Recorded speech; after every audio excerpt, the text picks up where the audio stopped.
Assalamualaikum warahmatullahi wabarakatuh. Kami dari kelompok 2 Farmakologi dalam Keperawatan akan menjelaskan hasil kerja kami, yaitu konsep dasar dan penanganan keracunan gas. Dengan anggota kelompok Widodo Haryanto, Ica Emilia, Nancy Etika, Masita Putri Yusanti, Faridatul Hikmah, Intan Rahma, Alivia Yurinda, Yusril Hadi, dan Selvia Wulandari.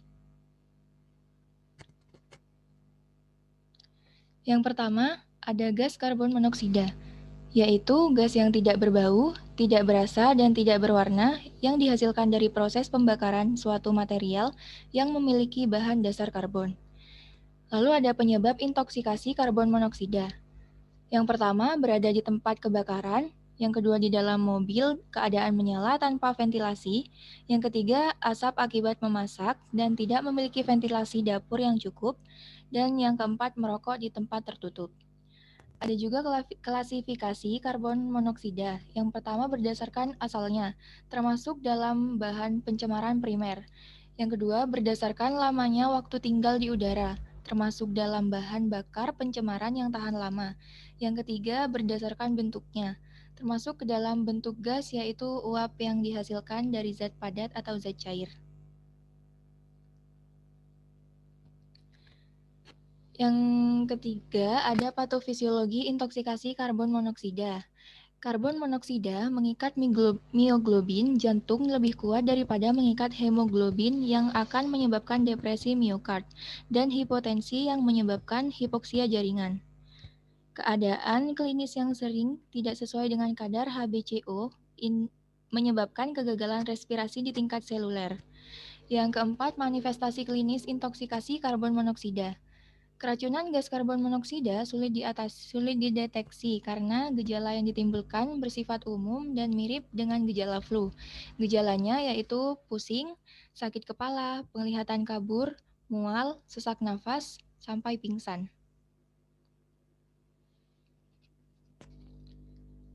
Yang kedua ada gas karbon dioksida. Karbon dioksida merupakan salah satu senyawa kimia yang terdiri dari satu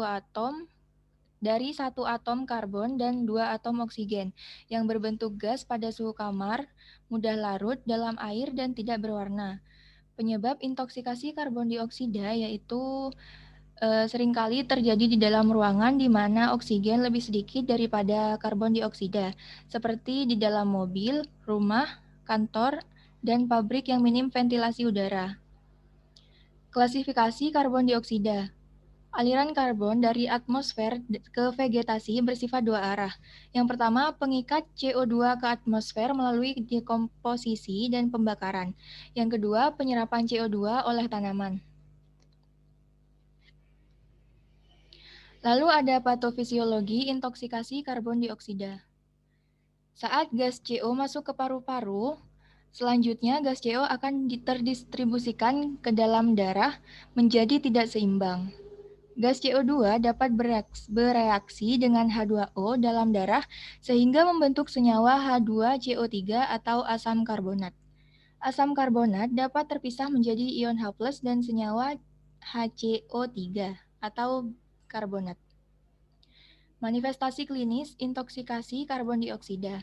Gejala yang sering timbul saat keracunan karbon dioksida yaitu rasa asam di mulut serta menyengat di hidung dan tenggorokan. Sakit kepala yang berat, lemas, telinga berbunyi, mual, kesadaran menurun.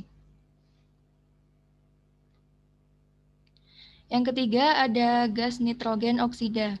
Senyawa gas di atmosfer yang sebagian besar terdiri atas nitrit oksida atau NO dan nitrogen dioksida atau NO2 serta berbagai jenis oksida dalam jumlah yang lebih sedikit. Dan nitrogen oksida merupakan gas beracun bagi tubuh manusia. Penyebab intoksikasi nitrogen oksida seringkali disebabkan oleh penggunaan bahan bakar di kapal atau bahan bakar kendaraan lainnya yang mengandung timah hitam atau timbal. Klasifikasi nitrogen oksida. Konsentrasi dari nitrogen dioksida yang melebihi 100 part per million akan menyebabkan keracunan pada paru-paru dan kerusakan pada daun tanaman. Pada lingkungan yang lembab, nitrogen ini akan membentuk asam nitrat yang bersifat korosif. Lanjut ada patofisiologi intoksikasi nitrogen oksida. Gas NOx mudah mengkontaminasi paru-paru. Jika tubuh menghirup gas NOx, maka gas dapat masuk ke paru-paru dan mengkontaminasinya, sehingga dapat menyebabkan paru-paru menjadi bengkak dan kesulitan bernafas, bahkan sampai menyebabkan kematian. Selain itu, konsentrasi senyawa NOx yang tinggi di udara dapat menyebabkan gangguan pada sistem syaraf serta menyebabkan kejang-kejang yang berujung pada kelumpuhan bahkan kematian. Selanjutnya ada manifestasi klinis intoksikasi nitrogen oksida. Gejala yang timbul saat individu mengalami intoksikasi nitrogen oksida yaitu iritasi pada sistem pernafasan, mata dan kulit, batuk tersedak, mual, kesulitan bernafas, dan jika intoksikasi sudah kronis, bisa berpotensi bronkitis akut. Yang keempat ada sulfur oksida. Sulfur oksida merupakan gas yang tidak berwarna dan memiliki bau tidak sedap yang dibentuk oleh belerang. Gas ini terdiri atas sulfur oksida atau SO2 dan sulfur trioksida atau SO3. Penyebab intoksikasi sulfur oksida yaitu akibatnya kegiatan transportasi yang menyebabkan pencemaran udara. Klasifikasi sulfur oksida ada dua macam. Yang pertama, sulfur dioksida, yaitu yang berbau tajam dan tidak mudah terbakar. Yang kedua, sulfur trioksida, yang bersifat sangat reaktif dan mudah bereaksi dengan uap air.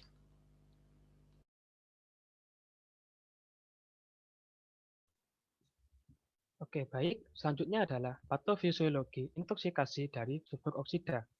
Nah, gas SOx ini akan menjadi asam di udara, yang mana dapat terhirup oleh seseorang. Nah, jika terhirup dengan konsentrasi 5 part per million, ini dapat menyebabkan iritasi pada tenggorokan. Jika konsentrasi sampai dari 6 sampai 12 part per million, yang mana ini dapat diserap selaput lendir sehingga dapat menyebabkan spasme pada otot bronkiolus. Nah, selanjutnya ini juga dapat menyebabkan hyperplasia dan metaplasia pada sel epitel jika terserap secara berlebihan, yang mana pada akhirnya akan berujung pada kanker. Lalu untuk manifestasi klinis intoksikasi sulfur oksida, gejala yang timbul pada saat mengalami intoksikasi yaitu ada pusing, mual, dan kejang-kejang.